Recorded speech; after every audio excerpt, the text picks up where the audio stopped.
নজরুল ছাড়া আমরা কাউকে চিনতাম না। তাকে ফোন করলে বলে, বাবা এটা তো আদালতের বিষয়, আমরা এটা জানি না।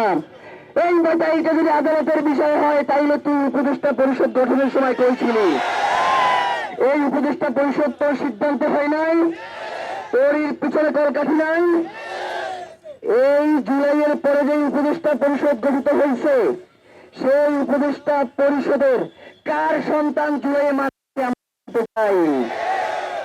কারো সন্তানও মারা যায় নাই, কারো ভাইও মারা যায় নাই, কারো বাপও মারা যায় নাই। সুতরাং তুমি কি বাপ হারানোর বেদনা বুঝবা? তুমি কি ভাই হারানোর বেদনা বুঝবা? তুমি কি সন্তান হারানোর বেদনা বুঝবা?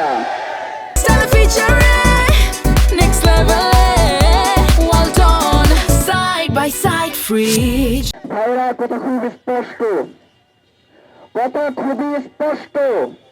মামলায় যখন আমরা বললাম যে এই ওসমান হাদির খুনের পেছনে কারা রয়েছে তাদেরকে গ্রেফতার করতে হবে, তখন একটা ওয়ার্ড কমিশনার নামে একটা কলা গাছের সামনে আনাইয়া বসানো হয়েছে।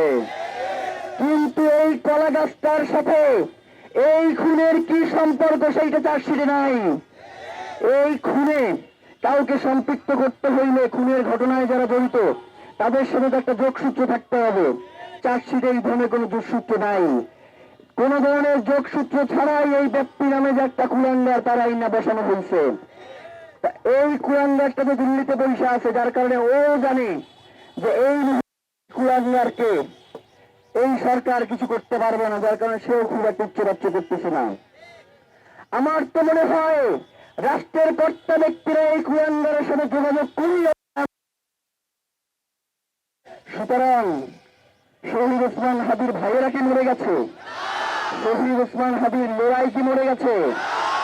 বাংলার এই জমিনে শহীদ ওসমান হাদিরা মরে যাওয়ার পরে এই লড়াই চলবে। বাংলার এই জমিনে শত সহস্র শহীদ ওসমান হাদিকে হত্যা করা হলে এই লড়াই চলবে। এই লড়াই থেকে কোনোদিন ছাত্র জনতাকে বিচ্ছিন্ন করা যাবে না।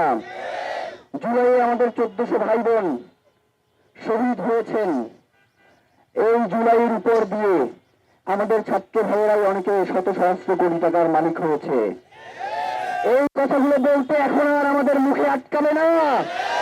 এই কথাগুলো বলতে আমরা কাউকে করি না। এই জুলাইকে এই সরকার উপদেষ্টা পরিষদ যতটা না কলঙ্কিত করেছে, তার চেয়ে বেশি কলঙ্কিত করেছে আমাদের ছাত্র ভাইয়েরা। সুতরাং ছাত্র জনতা বলতে যদি শুধুমাত্র একটা দলকেই বোঝানো হয়, এইটা ভুল, এইটা আমরা মানি না। বাংলাদেশের 18 কোটি জনতা মানে এই ছাত্রদের এই দলটা নয়। বাংলাদেশের 18 কোটি জনতা মানে বাংলাদেশের 18 কোটি ছাত্র জনতাই। তার সুনির্দিষ্ট কোনো দল নাই। তার প্রয়োজনে সে ছাত্র দল করবে, তার প্রয়োজনে সে ছাত্র শিবির করবে, তার প্রয়োজনে সে ছাত্র পক্ষ করবে।